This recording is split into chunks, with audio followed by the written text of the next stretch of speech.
poder ouvir do Senhor, receber, ó Deus, a Tua palavra. Ó Deus, nós temos esse privilégio tão grande de ter a Tua palavra escrita. Tantos lugares não têm essa liberdade, não têm essa disponibilidade da Tua palavra. Nós temos abundância de Bíblias, abundância de mensagens, mas nós precisamos desesperadamente de Ti, Senhor, porque sem a Tua presença, sem a Tua revelação, tudo isso é em vão. Então, Senhor, nós estamos aqui, Senhor, reconhecendo a nossa necessidade. Se o Senhor não abrir o nosso coração, a nossa mente, se o Senhor não revelar a Tua palavra para nós, nós vamos embora vazios. Então, por isso, Senhor, nós clamamos e suplicamos, Senhor, abre o nosso coração, abre a nossa mente. Essas histórias não foram registradas por uma questão histórica apenas, mas para mostrar os Teus caminhos, para mostrar verdades que nós precisamos hoje, Senhor. Por isso nós estamos olhando e examinando a Tua história de Israel, com o povo de Israel, para aprender, Senhor, aquilo que nós precisamos hoje. Em nome de Jesus, suplicamos a Tua ajuda. Amém. Ok, nós fizemos um parênteses meio longo, falando sobre uma das questões do rei Amazias. A história do rei Amazias está em 2 Reis 14. Vamos só olhar um pouquinho em 2 Reis 14, mas depois nós vamos para 2 Crônicas, que tem a história paralela e tem mais detalhes. Nesse caso, tem mais informações em 2 Crônicas. Vamos ler, 2 Reis 14, versículo 1. No segundo rei de Jeoás, filho de Jeoacás, rei de Israel, começou a reinar Amazias, filho de Joás, rei de Judá. Tinha 25 anos quando começou a reinar, 29 anos reinou em Jerusalém. Era o nome de sua mãe, Joadã de Jerusalém. Fez o que era reto aos olhos do Senhor, ainda que não como seu pai Davi. Em tudo seguiu o exemplo de Joás, seu pai. Então somente os altos se não tiraram, o povo ainda sacrificava e queimava incenso nos altos. Logo que o reino foi confirmado em suas mãos, matou os seus servos que tinham matado o rei seu pai. Porém os filhos dos assassinos não matou, como está escrito no livro da lei de Moisés, na qual o Senhor deu ordem, dizendo: não serão mortos os pais por causa dos filhos, e os filhos não serão mortos por causa dos pais, cada um será morto pelo seu pecado. Então, nós paramos por causa dessa questão dos filhos. Falamos aí, acho que umas 3 aulas, estivemos falando sobre essa questão de visitar o pecado dos pais nos filhos e a transmissão de uma geração para outra. É um assunto muito vasto, daria para continuar, mas eu acho que é suficiente só para a gente entender o que está envolvido em toda essa questão. Bom, vamos só nos situar antes de ir para 2 Crônicas. Nós estamos numa sequência, estamos seguindo agora, porque é o reino dividido. Então, às vezes a gente fala sobre os reis de Judá, às vezes nós falamos sobre os reis de Israel. Então, nós agora estamos seguindo os reis de Judá. Nós vamos seguir 3 ou 4 reis agora, depois a gente volta para ver o que estava acontecendo em Israel. Então nós estamos vendo aqui uma sequência de 4 reis de Judá, 4 reis de Judá. Eu tenho falado muitas vezes que os reis de Israel eram comparados a Jeroboão e os reis de Judá eram comparados a Davi. Sempre o padrão dos reis de Judá, quando começa falando, então, como nós vimos aqui, eles fazem uma introdução, ele tinha tantos anos, governou tantos anos, e aí faz uma avaliação que nós acreditamos, que as escrituras são inspiradas por Deus, nós acreditamos que é uma avaliação de Deus. Essas são avaliações de Deus. Tem coisas que não tem uma avaliação, não tem uma conclusão de Deus. Até nessa história de Amazias eu vou mostrar. Às vezes conta uma parte da história e não fala. Deus gostou, Deus não gostou, aí fica para a gente pesquisar, para a gente buscar um entendimento maior, para entender se aquilo que ele fez foi certo ou não. Então vai ter coisas na vida desse Amazias que a Bíblia não fala. Outras coisas a Bíblia fala claramente. Ele fez uma coisa reprovável, Deus odiou, ele foi julgado por Deus. Então tem coisas que são avaliadas por Deus, tem coisas que não são explicitamente, mas que nós podemos achar. Mas sempre tinha essa avaliação geral do homem, do rei. Ele foi um rei bom? Ele foi um rei ruim? E geralmente a gente tem uma ideia assim de que Deus é sim ou não. Mas tem vários reis, que essa sequência agora tem 4 reis em seguida, que eram mais ou menos, que é uma avaliação que eu não gostaria de ter, não sei você, eu não gostaria de ter uma avaliação mais ou menos, né? Melhor do que ruim, né? Mas eu não gostaria de ter uma avaliação mais ou menos, principalmente porque esse mais ou menos, nesses casos, implica numa coisa muito importante, que é como o indivíduo terminou a carreira. Então, Joás, que foi o pai desse Amazias, Joás começou bem, ele tinha um bom orientador, o sacerdote, ele começou bem, ele reformou a casa de Deus, ele fez coisas boas, mas ele não terminou bem. Ele não terminou bem porque ele foi assassinado, mas ele não terminou bem porque ele abandonou os caminhos de Deus, fez coisas muito ruins. Depois de ter feito coisas boas, ele fez coisas ruins. E nos profetas, por exemplo, em Ezequiel, nós aprendemos que o indivíduo pode ser bom durante toda a sua vida. Deus fala com Ezequiel e explica nesses termos. O justo pode ser bom, pode ter uma pessoa justa, uma pessoa que temente a Deus, que faz o que Deus quer durante toda a sua vida. Depois ele abandona os caminhos de Deus e vai para o pecado. Ele terminou mal e Deus fala assim, se ele não se arrepender, ele morre em seus pecados. Como também pode acontecer o inverso, pode ter uma pessoa ímpia, uma pessoa que não faz a vontade de Deus durante toda a sua vida, e no final ele se arrepende e volta ao Senhor. Então, nós tiramos, isso não está escrito dessa forma, mas está muito clara essa afirmação de que não é como você começa, mas é como você termina que conta para Deus. E Deus, ele está discutindo, ele está mostrando para o seu povo, e ele sabe que o povo acha isso injusto, porque nesse capítulo de Ezequiel, ele fala, mas vocês falam que os meus caminhos são injustos, porque como que eu vou pegar uma pessoa que viveu toda a sua vida, fez um monte de coisa boa, e no fim, ele abandona Deus, lembrando, por favor, que a Bíblia não define quem vai para o céu e quem vai para o inferno. Eu não gostaria de arriscar, né? Mas a Bíblia não coloca nesses termos, a Bíblia coloca em termos de juízo. Se um homem foi justo durante toda a sua vida, mas ele abandona Deus, ele se coloca sujeito ao juízo de Deus.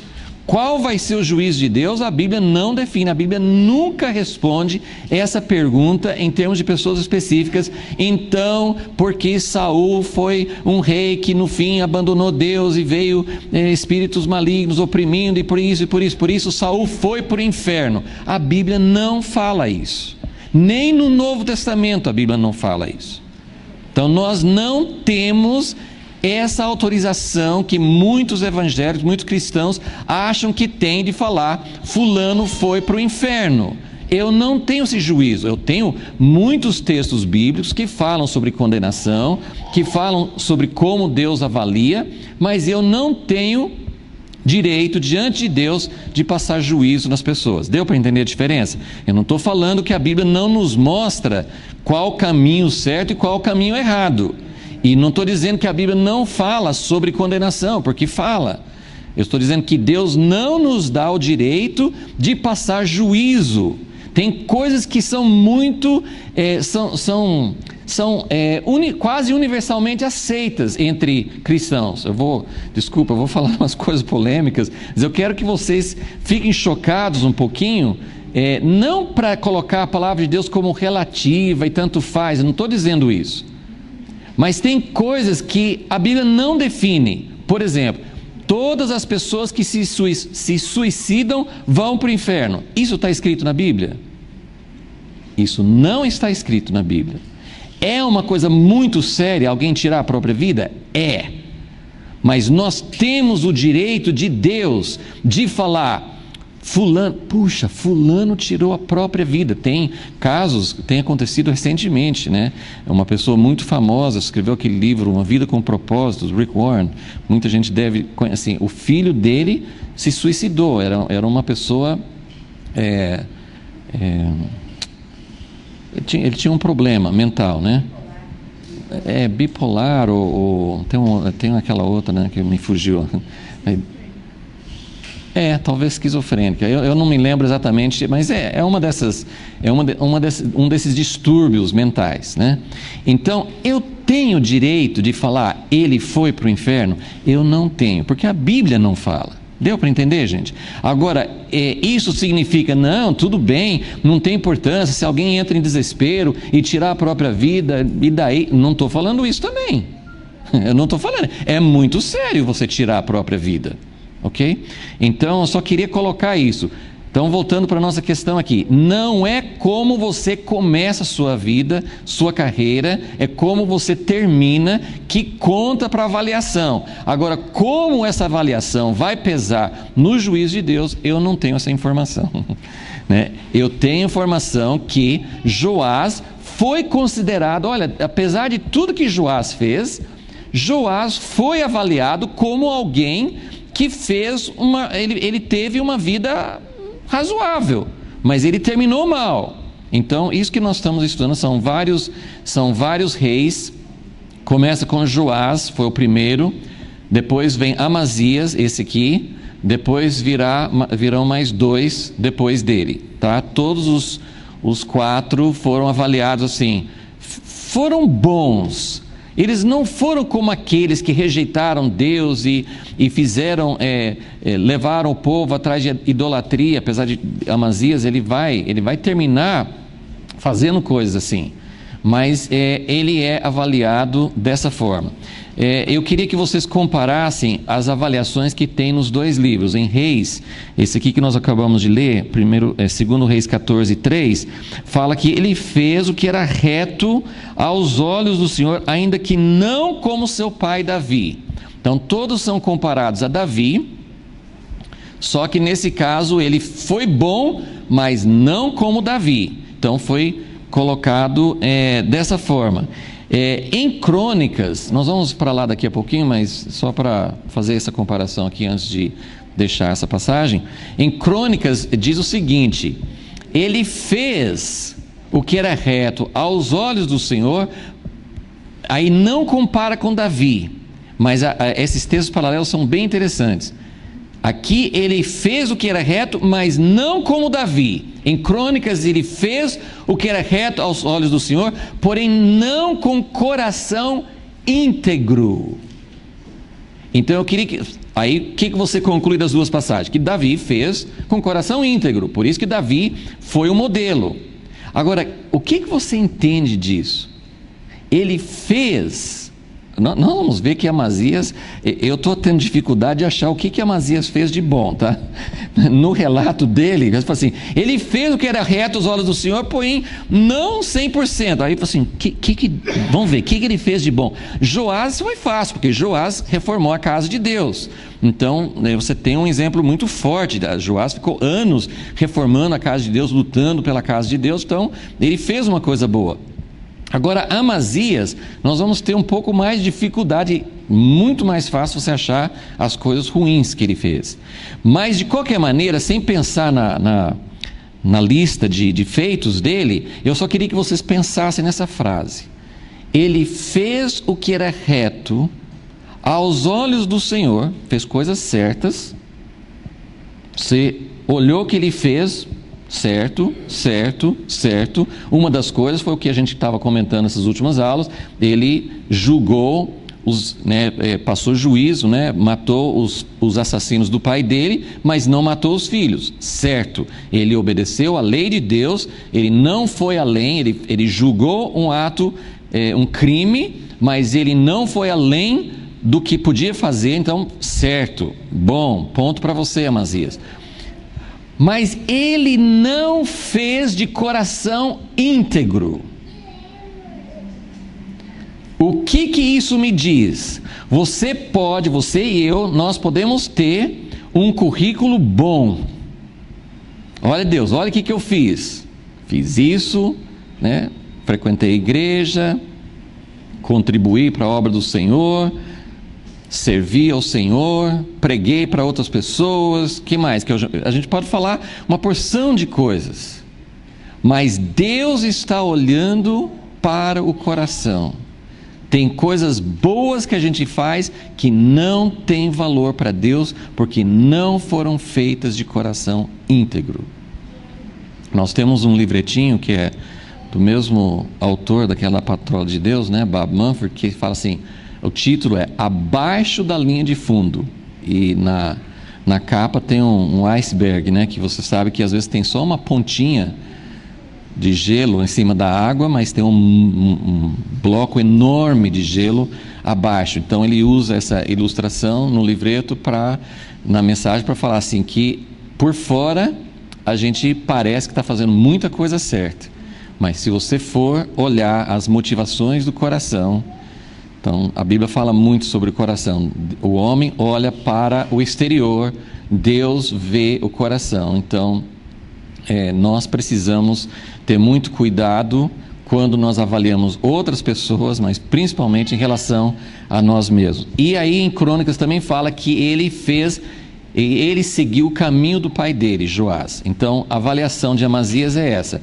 Ele fez certo, mas não como Davi. E depois fala, ele fez certo, mas não com o coração íntegro, e ele foi mais ou menos igual o pai dele, Joás, que fez parcialmente, mas não totalmente, começou bem, e ele realmente terminou. Amazias também terminou mal, ele começou procurando fazer a vontade de Deus, ele começou ouvindo, dando atenção aos profetas, ele começou fazendo coisas certas, mas ele terminou mal. Nós estamos com um livro na editora, eu não trouxe aqui, mas lembrei disso agora. Eu não li o livro, mas meu irmão Haroldo leu o livro e está fazendo muita propaganda. É um livro de Billy Graham, Acho que todo mundo já sabe quem é Billy Graham.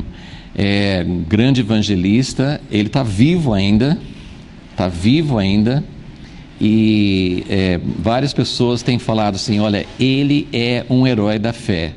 Porque tantos homens, principalmente no século passado, teve grandes nomes, homens usados por Deus, homens que Deus usou para fazer curas, evangelistas, grandes sinais, coisas que não aconteciam há muito tempo na igreja, aconteceram. Deus levantou assim gigantes, pessoas com muita fé, pessoas que enchiam estádios, pessoas que realmente eram muito usados por Deus. Billy Graham, ele nunca foi assim, ele não era um homem carismático, no sentido que nós entendemos carismático, Ele não falava de dons, ele não era um homem pentecostal, ele não orava para as pessoas serem curadas, Mas ele foi, segundo a avaliação de muitas pessoas, o maior evangelista de todos os tempos, Pregou para mais pessoas individualmente do que qualquer outra pessoa, segundo as estatísticas. E é um homem que obviamente com o que ele fez, ele foi conselheiro de muitos presidentes dos Estados Unidos.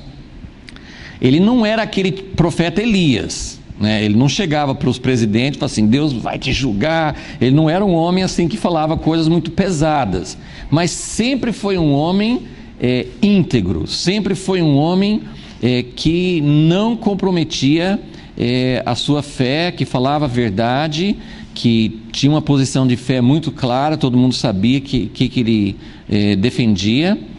E na organização dele, ele tinha e tem uma organização, a Associação Billy Graham, entra muito dinheiro, muitas ofertas, né? Muito dinheiro vem, que as pessoas contribuem para ele fazer o que ele fazia, campanhas no exterior, tudo requer dinheiro. Ele nunca, que eu saiba, e todas as pessoas falam, ele nunca foi acusado de escândalo financeiro.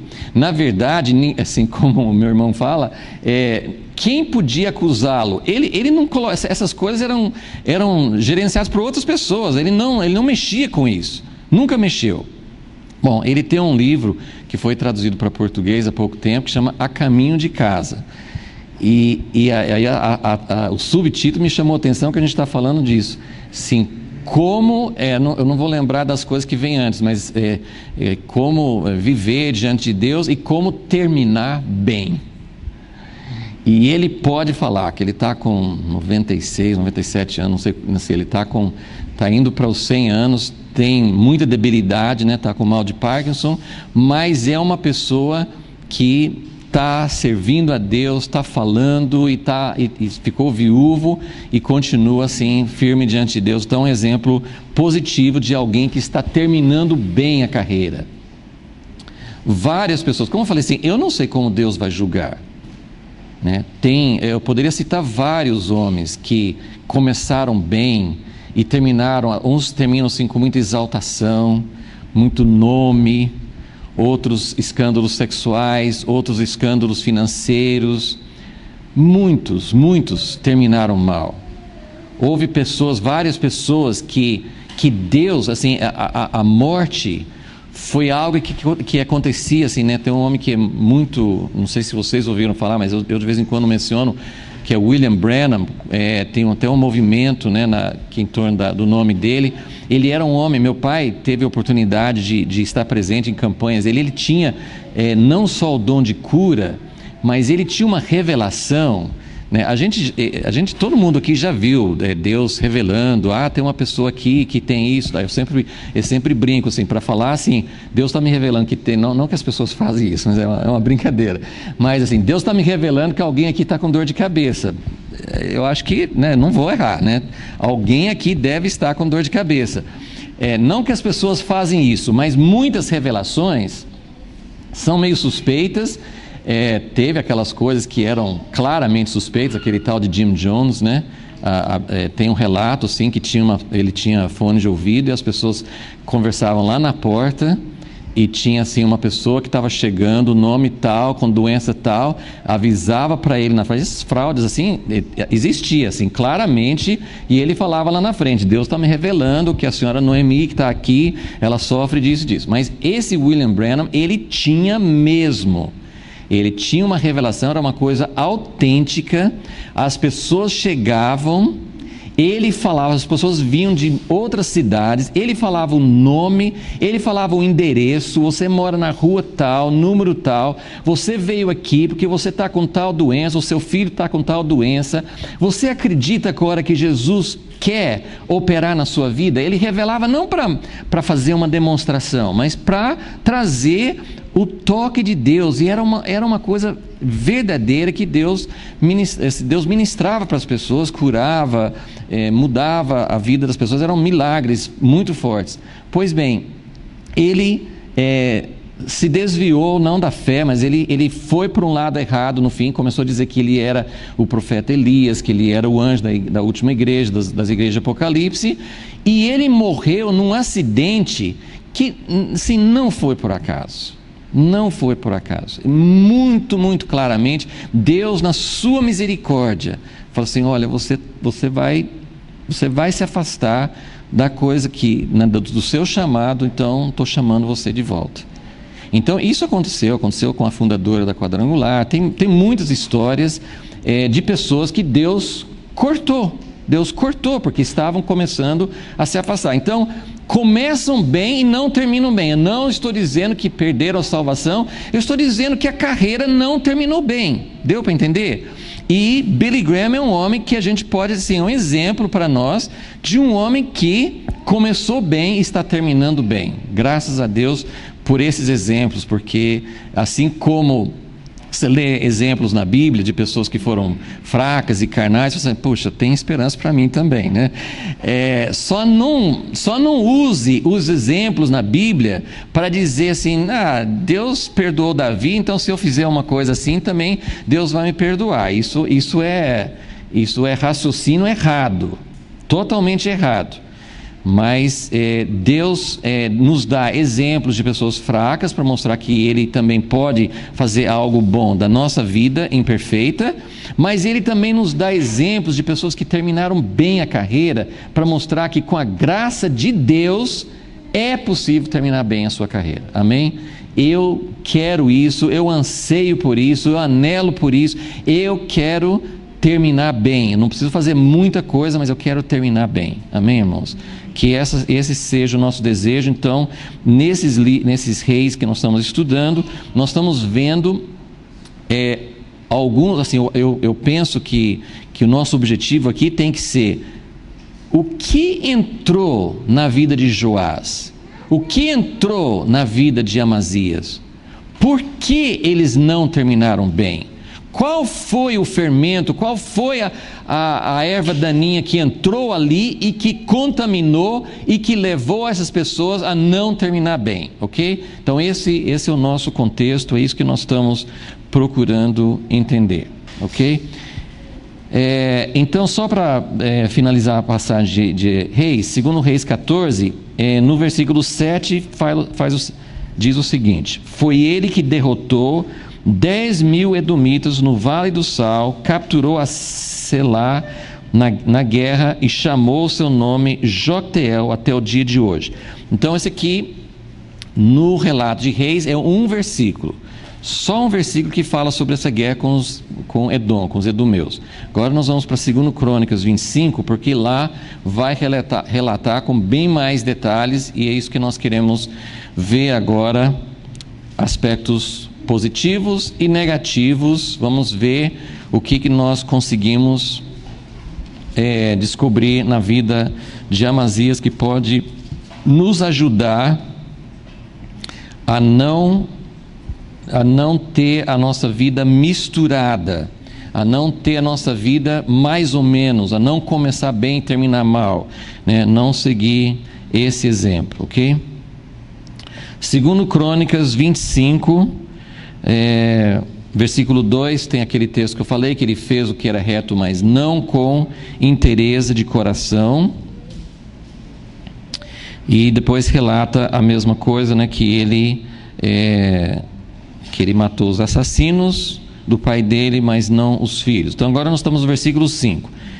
2 Crônicas 25, 5. Amazias congregou Judá e o pôs segundo as suas famílias, sob chefes de 1.000 e chefes de 100, por todo o Judá e Benjamim. Então os numerou de 20 anos para cima, achou 300.000 escolhidos que podiam ir à guerra e sabiam manejar lança e escudo. Ok, então agora eu vou dar um pouquinho assim, vamos ler um pouquinho na frente para entender o contexto. Aí vamos tentar entender alguns aspectos dessa história. Versículo 6: também de Israel tomou o soldo 100.000 homens valentes por 100 talentos de prata. Porém certo homem de Deus veio a ele e disse: ó rei, não deixes ir contigo o exército de Israel, pois o Senhor não é com Israel, a saber, com os filhos de Efraim. Ainda que vás e lutes valentemente na batalha, Deus te fará cair diante do inimigo, pois Deus tem o poder para ajudar e para fazer cair. Perguntou Amazias ao homem de Deus: o que se fará dos 100 talentos de prata que dei às tropas de Israel? Respondeu o homem de Deus: mais tem o Senhor que te dá do que isso. Então separou Amazias as tropas que lhe tinham vindo de Efraim, para que se fossem ao seu lugar. Pelo que se acendeu a ira deles contra Judá e voltaram para o seu lugar em ardor de ira. Esforçou-se então Amazias, conduziu o seu povo, foi até o Vale do Sal, onde feriu 10.000 dos filhos de Seir. Também os filhos de Judá prenderam vivos 10.000 e os trouxeram ao cume de um penhasco, de onde os lançaram abaixo e todos se arrebentaram. O que você achou dessa história aí? Bom, até aqui, depois nós vamos voltando e falando. O que fala em um versículo no livro de Reis, aqui fala mais detalhadamente, ok? Então vamos só colocar alguns contextos históricos para a gente poder entender a história melhor. É uma batalha contra Edom. Eu precisava colocar uns mapas, né? Precisava melhorar tecnologicamente o negócio aqui, né?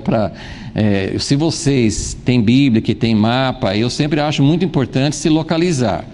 Eu vou só mais ou menos desenhando na sua mente. Se você conhece o mapa de Israel hoje, você sabe que Israel é uma faixinha muito estreita que tem no mar Mediterrâneo, e que ao norte fica Líbano e Síria, né? Daqui a pouco acho que não vai ter Síria mais, né? Mas pelo menos até, né? Ainda tem, né? Síria, ao norte tem Líbano,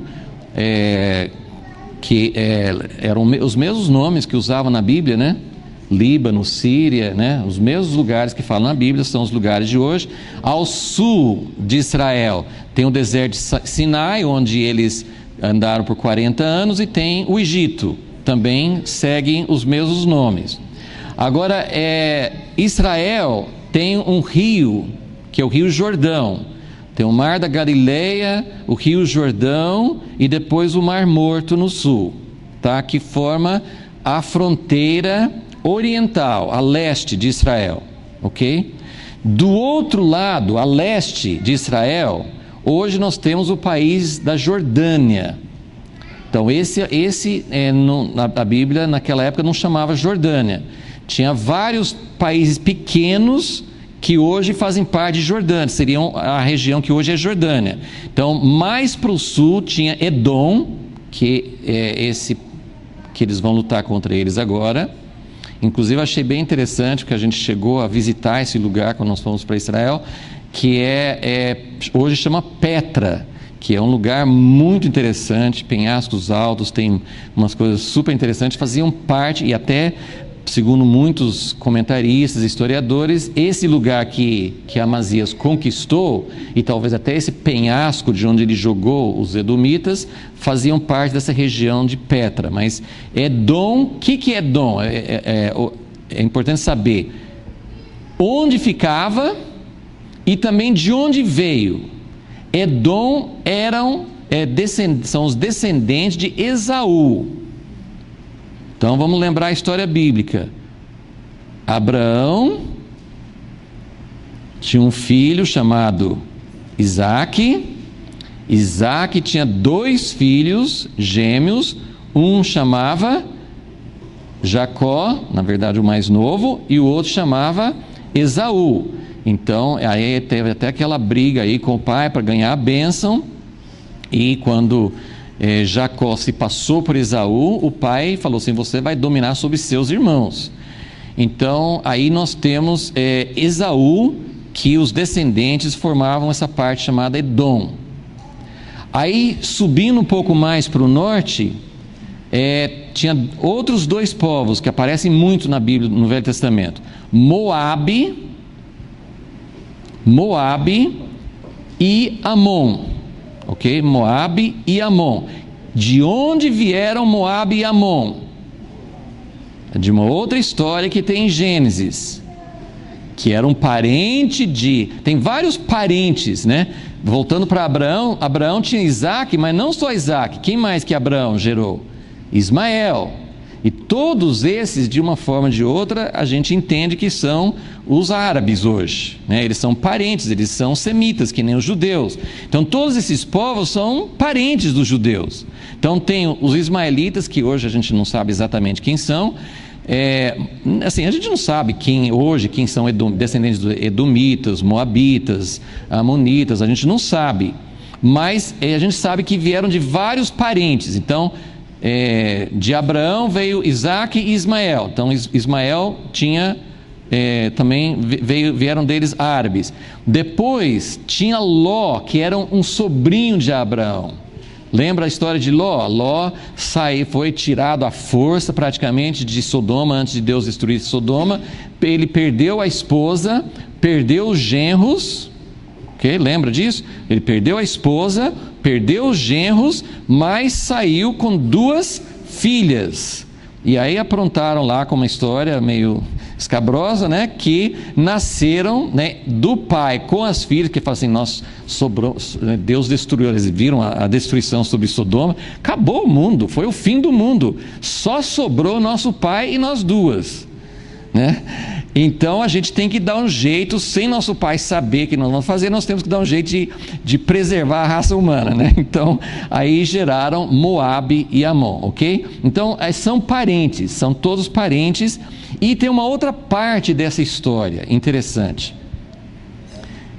Eu vou levantar várias questões aqui para vocês entenderem que em tudo isso eu não estou conseguindo descobrir nem 10%. Eu queria que vocês tivessem um gostinho, porque a gente lê essas coisas na Bíblia, porque, né, os edomitas, eles eram inimigos, e Israel tinha um monte de inimigos. Uma hora estava lutando contra os sírios, outra hora estava lutando contra moabitas, contra egípcios, e não sei o que e tal. E a gente põe tudo num saco só, mas não era. E tem significados. Eu acredito que tem significados específicos. O que os moabitas representam? O que os amonitas representam? O que os edomitas representam? Então, essas coisas têm muitas verdades escondidas que eu não sei, mas eu quero ajudar vocês pelo menos a levantar as questões e dar algumas sugestões. Quando Israel saiu do Egito com Moisés, com 40 anos no deserto, passou toda aquela história, a velha geração morreu. Quando estava pronto para entrar na Terra Prometida, no último ano, no final do livro de Números, que as coisas começam a caminhar depois de parado muito tempo no deserto, então aí chegou a hora, Deus falou assim, não, agora vocês vão entrar na terra. Isso está muito claro, Números 20, 21, ele vai falando, ele fala assim, olha, vocês vão dar volta a Edom dos filhos de Esaú, a Moabe, descendente de Ló, a Amon, também descendente de Ló. Vocês não vão mexer na terra deles, porque eu não dei a terra deles para vocês. Eu dei essa terra de Edom para os descendentes de Esaú. Vocês não mexam com eles. E eles foram muito agressivos, né? O povo de Edom, o povo de Moabe, eles foram muito agressivos. Eles falaram assim, vocês não vão passar aqui. Moisés mandou um recado, por favor, venda alimentos para nós, a gente vai pagar. Nosso povo precisa de alimento, nós não vamos mexer em nada. Que isso? Saíram com exércitos, vocês não vão pisar na nossa terra. Então eles foram muito agressivos, né, muito fortes contra eles, mas Deus falou assim, não mexa com eles. E aí eles deram uma volta e depois entraram na terra prometida, ok? Então isso tudo faz parte de um fundo histórico. Depois nós vemos que no tempo do rei Davi, o rei Davi foi um homem de guerra. O rei Davi foi um símbolo, foi uma representação do reino de Deus. O que é o reino de Deus? Aqui nós estamos pisando assim, eu estou falando tudo isso porque eu quero que vocês vejam essa guerra que Amazias fez. Eu estou procurando entender essa guerra, porque essa história, vocês perceberam que é uma história cheia de, eu não sei se vocês acompanharam, assimilaram toda essa história, mas essa história é cheia de coisas estranhas. Primeiro, nessa história pelo menos, não fala que Amazias foi atacado. Aparentemente, eu não posso afirmar, mas aparentemente aqui, Amazias que é o agressor. Ele que foi procurar briga com os vizinhos. Então ele que falou assim, né, vamos juntar, vamos levantar um exército e vamos vencer os edomitas. Eu vou falar daqui a pouquinho por quê. Mas a história é cheia de coisas ruins, porque ele não faz uma aliança. Lembra Josafá? Josafá fazia aliança com os reis de Israel. E o rei de Israel é o povo de Deus também. Por que não fazer aliança? Mas ele fez aliança. Deus não queria que Israel e Judá lutassem um contra o outro. Isso é muito claro nas histórias bíblicas. Deus não gostava da luta, da guerra entre Israel e Judá. Isso é uma coisa condenada por Deus. Mas Deus também não queria que Josafá, que era um homem temente a Deus, fizesse aliança com Acabe, por causa de Acabe, não por causa do povo de Israel, mas porque Acabe era uma pessoa que tinha más intenções e não podia fazer aliança com ele. Agora Amazias, ele não faz aliança, ele compra. Não sei se vocês seguiram a história aqui, mas ele pagou um preço caro, tão caro que quando o profeta chega para ele e fala assim: Amazias, não vá com esse povo de Israel, porque eu não estou com eles, mande para casa. Ele falou assim: mas eu paguei 100 talentos, em dinheiro de hoje, assim, era muito dinheiro. Milhões, bilhões, sei lá, ele pagou um preço muito caro para comprar os mercenários, né? Ele pagou para ajuntar um exército maior. O que eu faço com o dinheiro? O profeta, não tem nem o nome dele, né? O profeta falou com Amazias: não se preocupe, Deus pode te dar muito mais do que isso. Ah, tá bom. Ponto positivo, está difícil achar pontos positivos para Amazias, mas ponto positivo aqui: ele ouviu o profeta, levou prejuízo, mandou os briguentos, porque o pessoal de Efraim era briguento. Isso aí tem várias histórias na Bíblia. Eles eram muito briguentos, desonrou a honra, assim, né? Fez uma desonra, uma desfeita para eles. Eles não levavam aquilo para casa, eles iam, né? E aqui mesmo eles vão se vingar disso. Mas ele obedeceu: mande esse povo para casa. Ele mandou. E aí ele vai para a guerra, mata 10 mil. É guerra, tem gente que morre na batalha. Não sei como é que a Bíblia não dá detalhes. Precisava matar 10 mil. Por que tem essa guerra? Mas ele pega 10 mil prisioneiros, leva para o alto de um penhasco e joga um por um para baixo. Isso pode ser uma coisa boa? Agora, gente, eu não estou dizendo que ninguém olhou isso, mas quando eu chego numas histórias meio difíceis, né?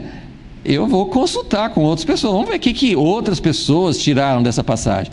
Gente, fora de brincadeira, eu devo ter consultado rapidinho, que hoje tem internet, né? Não precisa comprar um monte de comentários. Você olha, assim, é lógico que tem comentários que não estão na internet, né? Então, mas assim, dando uma olhada rápida, assim, pelo santo Google, né? Eu achei, assim, vários comentários. Assim, procurei pelo rei Amazias, procurei pela passagem de Crônicas, e eu não achei um que falasse: meu Deus, o que Amazias fez? Porque no Velho Testamento matava mesmo, é normal. Gente, isso aqui não é normal. Isso aqui não é uma... E aí você vai seguir a história não termina bem. No final das contas, Amazias, não sei por que razão, entrou nessa guerra. Ele comprou gente para ter um exército grande. Deus falou assim: não faça isso.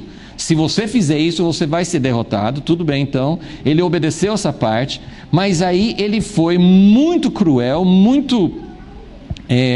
Ele não tratou as pessoas que ele ganhou, né? Ele ganhou na guerra, mas ele não tratou as pessoas com misericórdia, com bondade. Ele fez aquilo lá.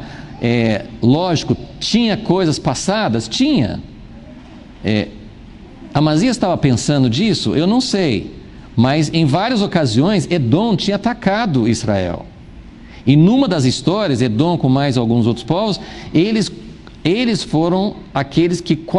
Uma das ocasiões em que alguém quase exterminou a linhagem de Davi. Porque no tempo de Jeorão, filho de Josafá, o povo de Edom, junto com os filisteus, eles entraram, mataram todos os filhos dele. de Jorão. Então, e tinha acontecido outras coisas. Então, o povo queria se vingar, Amazias queria se vingar, não sei. Ou eles tinham outro aspecto de Edom, que Davi conquistou Edom, depois Salomão perdeu, porque quando Salomão abandonou o Senhor, Edom se revoltou contra Israel. Depois Josafá conquistou de novo. Depois, no tempo de Jeorão, eles saíram de novo. Então, eles consideravam como esse povo precisa nos obedecer. Por quê? Então, são várias coisas que eu quero só dar uma cutucada, né? Pelo menos assim. Por que isso? Por que isso? Ok, eu vou falar assim de uma coisa muito geral, mas como eu falei assim, eu acho que tem coisas específicas sobre cada povo. Mas eu quero ver com vocês primeiro um princípio geral. Quando nós estamos vendo um período de história em que Deus está mostrando, eu costumo dizer assim, que essa parte da história do Velho Testamento, Deus estava fazendo uma maquete. Deus vai estabelecer o seu reino. Então é como uma pessoa que vai construir uma cidade ou um prédio, e ele monta em cima dessa mesa aqui uma maquete que mostra uma miniatura daquilo que vai ser, o planejamento daquilo que vai ser feito. Então o reino de Israel no Velho Testamento é uma maquete, mostra muitos princípios, mas não é o reino. Claro que não é o reino. Nem com Davi era o reino. Davi também fez atrocidades. Davi também fez coisas, né, até que Deus falou com ele: você é um homem de muito sangue. Então, tem aspectos que a gente precisa aprender a separar, a discernir. Então, o que são esses aspectos? Então, eu vou ler para tentar ajudar. Eu acho que eu estou vendo um monte assim de cabeça, assim, todo mundo tá boiando, né? Mas calma que eu acho que vai ficar claro. Não como se a gente tivesse uma resposta final, eu sempre falo isso, mas algumas chaves que podem nos ajudar. Então, eu quero só falar sobre um princípio. Quando Deus estava com seu povo, com Davi, com Josafá, e tem outros exemplos, outros reis que serviam a Deus, Deus expandia o reino. Eles tinham domínio sobre outros povos. Quando o povo de Deus, no Velho Testamento, era infiel a Deus, eles perdiam controle sobre as outras nações e começavam a perder controle sobre a própria terra deles. E o último estágio, lembra, quando Deus fala assim: eu vou julgar se vocês me abandonarem.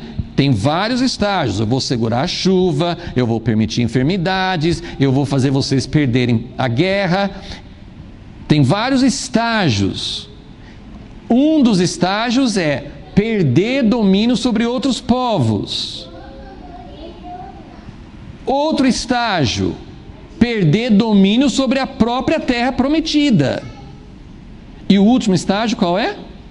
Cativeiro, ser tirado da sua terra e levado para uma terra estranha, ok? Então isso é a figura daquilo que acontece quando nós somos infiéis a Deus.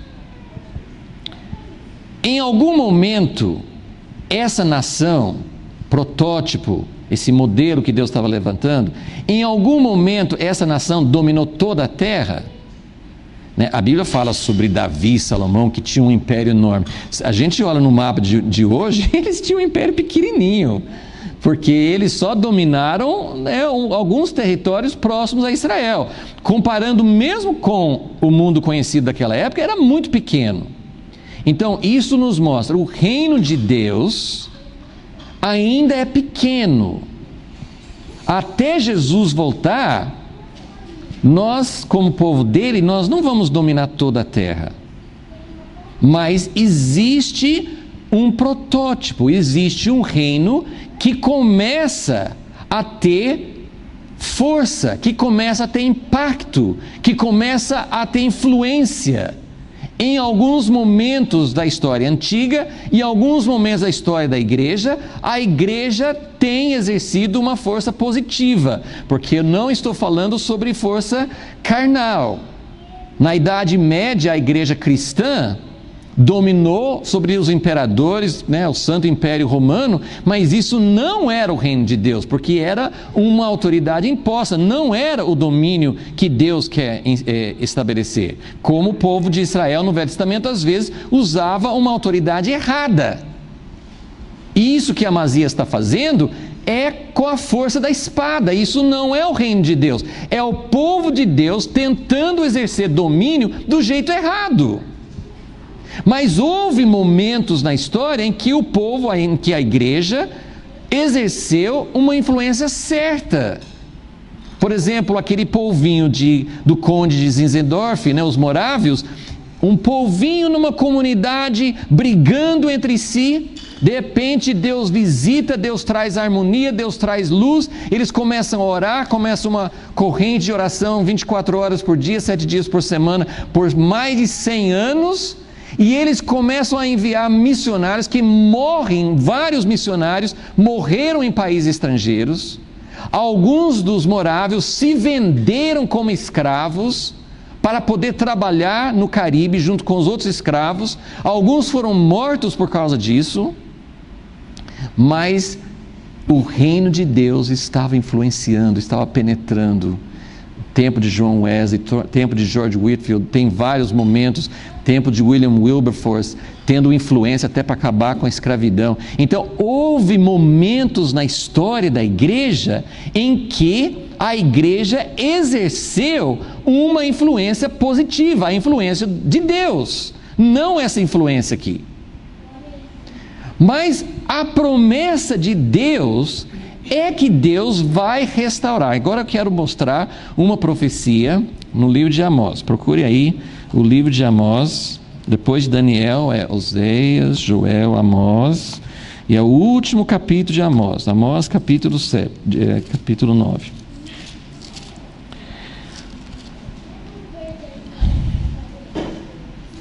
Amós 9:11. Amós profetizou não muito longe dessa época que nós estamos estudando. Ele profetizou nos dias de Uzias, que é o filho de Amazias. Então ele é um pouquinho depois dessa época que nós estamos falando aqui, ok? Amós 9, versículo 11. Naquele dia tornarei a levantar... A minha tradução fala tenda, outras traduções falam o tabernáculo. Naquele dia tornarei a levantar a tenda, o tabernáculo de Davi, que está caída. Repararei os seus lugares quebrados, restaurarei as suas ruínas, edificarei como nos dias da antiguidade. O que você acha que ele está falando aqui?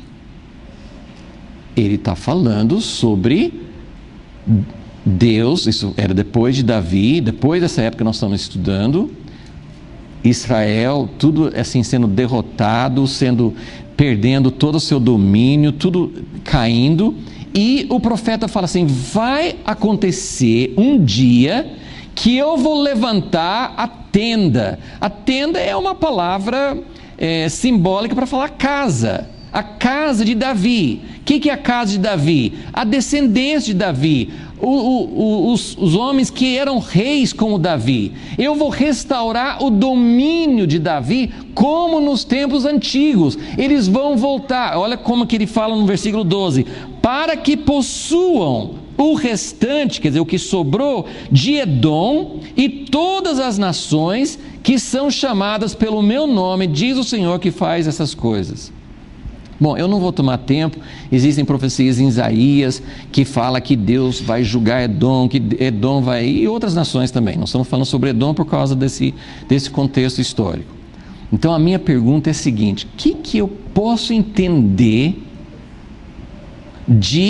desse rei de Judá tentando conquistar, lutando contra Edom? Isso é de Deus? Isso não é de Deus? Deus queria que Edom fosse realmente debaixo do domínio de Israel, mas Que povo bárbaro, o povo de Deus está sendo bárbaro como os outros, ou pior que os outros. Então, que tipo de reino é esse? Então, eu queria só que vocês vissem, agora nós não temos muitos exemplos disso, mas esse texto de Amós é citado no Novo Testamento. Não sei se alguém está lembrando onde, mas tem uma ocasião muito significativa na igreja primitiva, no livro de Atos, em que eles estavam discutindo a questão de judeus e gentios, se os gentios podiam fazer parte do povo de Deus, como que é, como que não é. Atos 15, e Tiago, que era irmão de Jesus, ele se levanta. Se você puder, guarde esse lugar aqui em Amós, porque eu quero que você faça a comparação. Se a gente fosse crítico, a gente ia dizer: Tiago mudou a profecia, ele não citou direito. Mas várias vezes isso acontece no Novo Testamento. Eles citam passagens do Velho Testamento. Nós não temos direito de fazer o que eles fizeram aqui, mas o Espírito Santo fez uma interpretação que eu acho muito significativa. Então, guarde esse lugar aqui, mas vamos ver em Atos 15 como é que ele cita esse versículo, essa profecia. Então, Atos 15, versículo 13, nós vamos começar aqui no discurso. Eles estavam discutindo sobre a questão de gentios. Os gentios podem fazer parte do povo de Deus, da igreja? Eles têm que se tornar judeus? Eles têm que se circuncidar? Alguns falavam que sim, outros que não. Então estava uma discussão. Esse aqui é o primeiro concílio que teve na história da igreja. Teve vários concílios depois dessa época, mas esse é o primeiro concílio, muito significativo. Nem quero falar sobre isso agora, mas o assunto é judeus e gentios, que é pertinente hoje também. Mas eles estavam discutindo, Paulo, Saulo e Barnabé, eles tinham pregado para os gentios, eles defendiam que não precisava colocar os gentios debaixo de um jugo, e aí não estava chegando a uma conclusão. Aí Tiago levanta e fala isso aqui. Então, depois que todo mundo se calou, tomou Tiago a palavra e disse: irmãos, ouvi-me. Simão, que é Pedro, relatou como primeiramente Deus visitou os gentios. Foi aquela história de Cornélio. Como ele primeiro visitou os gentios para tomar dentre eles um povo para o seu nome. Então nós temos... qual era o grande argumento de Pedro? Alguém lembra? Pedro tinha um argumento tremendo que não era tanto assim uma citação bíblica. Pedro foi na casa de Cornélio, não foi? Deus falou com ele numa visão, tudo bem. Quando Pedro voltou, o povo brigou com ele. Como assim, Pedro? O que você foi fazer lá? Como você podia ficar dentro da casa de um gentio e batizar e não sei o que mais? Pedro teve um argumento fantástico, todo mundo calou. O que era? Exatamente, quando Pedro pregou para Cornélio, para todos que estavam na casa dele, o Espírito Santo caiu sobre eles.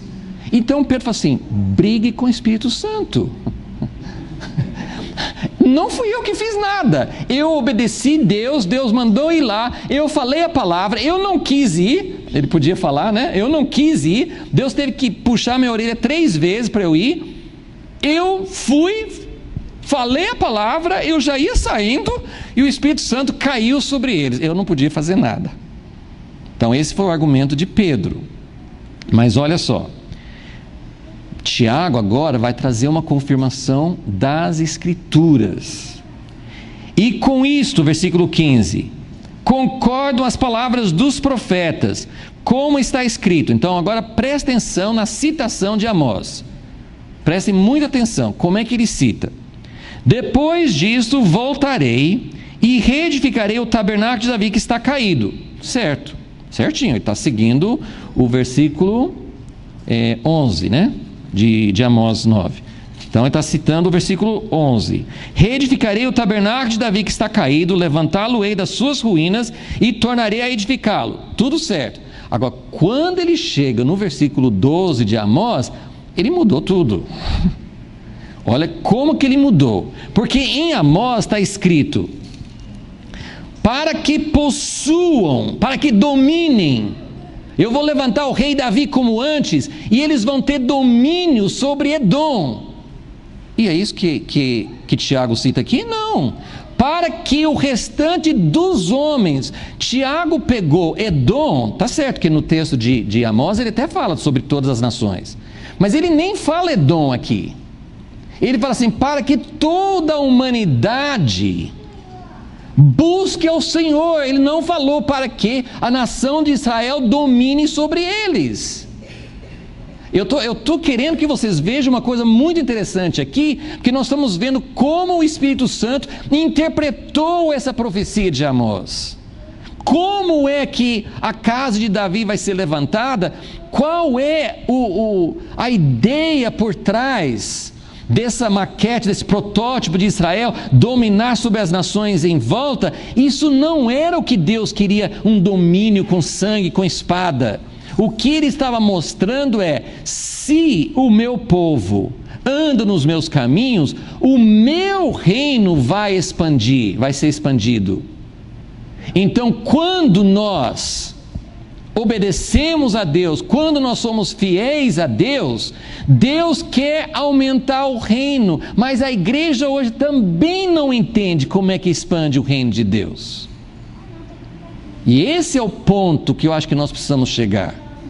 Porque o domínio que Deus profetizou em Amós, no livro de Atos, o Espírito Santo aplicou para que o restante dos homens busque ao Senhor. A ideia é que as nações virão ao domínio de Deus, não ao domínio nosso. O rei Davi vai ser restaurado, e o reino de Deus tem um cumprimento final. Quando Jesus voltar, ele vai reinar sobre onde? Onde Jesus vai reinar? Qual parte da terra? Toda a terra. Toda a terra. Ele vai governar sobre toda a terra. Esse é o objetivo final. Mas antes da vinda de Jesus, nós temos um reino que é protótipo, que é testemunho, que é um início, que é a semente, que é a demonstração, que é o reino de Deus já agindo. O restante dos homens vai buscar o Senhor, sim, todos os gentios sobre os quais o meu nome é invocado. Então, gente, eu estou oferecendo essa ideia. Depois, na próxima aula, a gente vai voltar a falar de Amazias. Amazias você vê que eu tenho dificuldade de falar de Amazias. Eu estou sempre pegando alguma linha assim para falar de algo mais amplo. Mas, na verdade, eu acho que toda a história do Velho Testamento é para isso. É para a gente entender algo mais amplo. O que Deus queria mostrar com Israel antigamente? Na verdade, é o que chegou mais perto. Não, a gente sempre tem que separar as fases do rei Salomão, mas o que chegou mais perto daquilo que Deus queria foi no tempo do rei Salomão. Por quê? Porque no tempo do rei Salomão não tinha guerra, era um reino de paz, todo mundo vivia em paz, havia grande sabedoria, o governo de Deus trazia benefício para os povos. Esse é o reino de Deus. Agora, como eu aplico isso nesse tempo agora da igreja? Eu já dei alguns exemplos. Quando é que a igreja está representando o reino de Deus na terra? Você vê uma linha muito forte de que todas as vezes que fala do reino de Deus, ele fala sobre domínio, ele fala sobre expansão, ele fala sobre estender o reino para outros povos. Então existe algo que Deus quer, e na verdade está em Efésios. Deus quer convergir todas as coisas em Cristo, nos céus, na terra e debaixo da terra, todo o universo. Tudo tem que convergir em Cristo. Esse é o alvo do reino de Deus. Mas agora nós estamos num ambiente hostil. Nós estamos num mundo que eu não preciso fazer nenhuma defesa para dizer que o mundo jaz no maligno hoje. Preciso? Está no nosso país, está nos outros países, em todo lugar, nós estamos vivendo num ambiente hostil. E o que Deus quer? Qual que é o plano que Deus tem para a igreja? Agora eu vou falar um pouquinho de Amazias, eu vou tentar voltar para Amazias e fazer um contexto aqui para vocês entenderem. Amazias assumiu o trono depois do pai dele, que é Joás. Joás começou bem e terminou mal. Mas o que aconteceu no tempo de Joás, quando ele estava mal? Quando o governo, quando o povo de Deus é infiel a Deus, Deus começa a retirar seu domínio. Porque Deus não vai dar o reino dele para pessoas infiéis a ele. Então, quando Davi era fiel a Deus, Deus foi aumentando a influência do reino de Deus. Quando Salomão começou a se afastar de Deus, ele já começou a perder. E todas as vezes que tem um rei, então, Josafá conquistou Edom e outras nações. O filho dele, que era genro de Acabe e Jezabel, lembra? O filho de Josafá, ele foi um rei totalmente infiel a Deus. Edom e outras nações se revoltaram. Ele não conseguia mais dominar. Porque Deus não está interessado em que a gente domine os outros. Ele está interessado em expandir o reino dele, a influência dele. Agora, qual que é o nosso problema da igreja? Quem são nossos inimigos? Contra quem que a gente está lutando? Contra quais influências? Nós estamos lutando contra todas as correntes que dominam a mente do homem e que levam o homem para longe de Deus. Todas as correntes de materialismo, de capitalismo, de socialismo, de todos os ismos, todos têm verdades em cada uma, mas têm mentiras em cada uma. E a coisa principal é que todas as linhas filosóficas, todas as linhas de conhecimento, todas as linhas de influência estão nos conduzindo para longe de Deus. Nas universidades, na mídia, no nosso convívio, no trabalho, em todas as áreas. Não é uma área só. A nossa luta aqui no Brasil, a parte de governo, de corrupção, é uma parte. Mas vocês percebem que existem muitas outras áreas onde a igreja está perdendo terreno, onde a igreja não está tendo influência. Na verdade, o que acontecia quando o povo de Deus não seguia Deus? Ao invés de influenciar, eles eram influenciados. E olha o que acontece nessa história de Amazias. Ele esmaga Edom, mata um monte de gente e leva os deuses de Edom para a casa dele. Ele vence a batalha, mas sucumbe à influência deles. Então ele fez as coisas erradas dos dois lados. Ele dominou de jeito errado e foi dominado por eles. Então, qual é a nossa luta? A nossa luta, nós não vamos, assim, às vezes as pessoas pensam, não, a igreja vai estar numa fase boa se conseguir colocar um presidente. Gente, é muito longe disso. Eu não posso descartar. William Wilberforce foi um primeiro-ministro da Inglaterra, Deus colocou ele lá. Eu não sei se hoje Deus tem plano para isso, mas eu não estou dizendo que Deus não pode colocar alguém no governo, vocês entendem? Eu não estou dizendo que Deus não pode colocar. Mas a nossa luta não é sobre quem vai governar o Brasil. A nossa luta é quem está influenciando o Brasil. E eu pergunto, que jeito que está a igreja hoje? Nós estamos dominando ou nós estamos sendo dominados? E que tipo de domínio Deus realmente quer? Então, voltando para Amazias. Amazias assumiu o trono e ele quis se fortalecer, porque o pai dele terminou mal. O pai dele terminou mal não só porque ele foi assassinado, mas porque por causa da infidelidade, por causa dele ter matado o profeta de Deus, Deus permitiu que Azael, lembra Azael que foi colocado por Eliseu?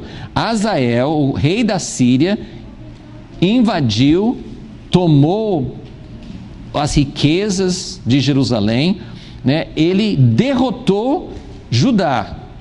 Então Amazias assumiu o trono e falou: eu vou mudar esse negócio, agora a gente não vai ficar mais por baixo. Então ele organizou o exército. Quem que nós vamos pegar? Nós vamos pegar Edom. Edom é uma presa fácil. Nós vamos mostrar que nós somos fortes. E aí ele foi, essa história tem outros aspectos que eu quero analisar com vocês na próxima aula, mas ele se levantou para mostrar que ele era forte. Por isso que ele comprou o exército de Israel, porque ele quis mostrar que era forte. E ele esmagou os edomitas porque ele quis mostrar que eu que mando, eu sou forte. É um tipo de domínio errado, e a igreja está tentando dominar no mundo, no nosso mundo, do jeito errado. Nós estamos com a ideia totalmente errada do que é a igreja expandir o reino de Deus. Às vezes é só assim. Eu vou pegar um outro exemplo assim, mais próximo, mais fácil. E olha que a linha é muito fina. Eu não estou falando contra as igrejas que crescem numericamente. Eu só quero dizer o seguinte: uma das maneiras que a igreja pensa que ela se torna forte é com números. Nós vamos ser fortes porque nós vamos ser uma igreja de 10 mil membros. Se Deus realmente levantar 10 mil pessoas dedicadas a Jesus, eu sou totalmente a favor disso. Eu não estou falando que é errado querer alcançar multidões, que é errado buscar, entende? Não é isso, mas é a questão de pensar: eu vou ser forte através de números. Então, eu só estou querendo mostrar, quando a igreja é fiel a Deus, a sua influência cresce, porque Deus quer levantar o reino dele na terra. Ele tem um objetivo. O objetivo de Deus não é ficar com meia dúzia sendo fiel a Deus e Jesus vem, nos arrebata, leva embora e o diabo toma conta da terra. Isso não é escatologia bíblica. E o reino só vem quando Jesus volta. Não, o reino em plenitude só vem quando Jesus volta. Mas antes da volta de Jesus, Ele quer um reino forte, um reino pequeno, um reino que não representa grande coisa para o mundo, mas um reino que vai influenciar. Nós vamos roubar pessoas que estão sendo dominadas por Satanás, a mente dominada por Satanás, pelo espírito deste mundo. A igreja precisa ter influência, a igreja precisa tomar essas pessoas. Isso é expandir o reino de Deus. É nós realmente alcançarmos uma influência verdadeira, a influência que Deus quer.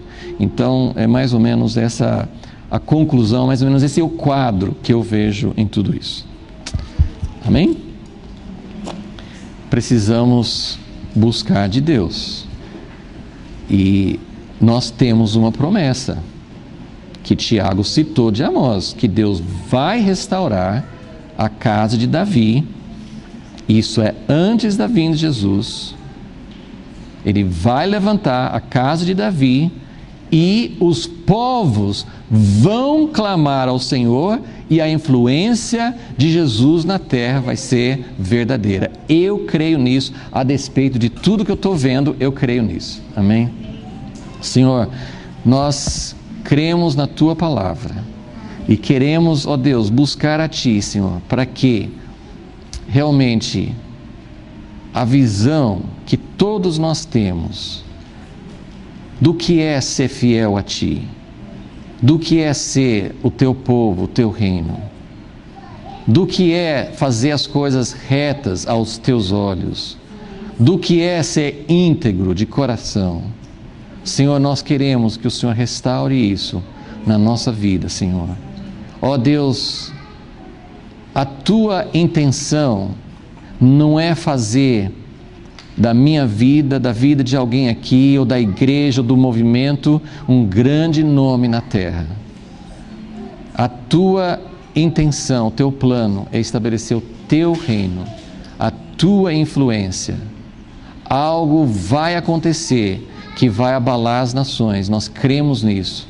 E o Senhor tem uma influência mais forte do que o secularismo, do que o capitalismo, do que o materialismo, do que o islamismo, do que qualquer força que se levanta contra ti, Senhor.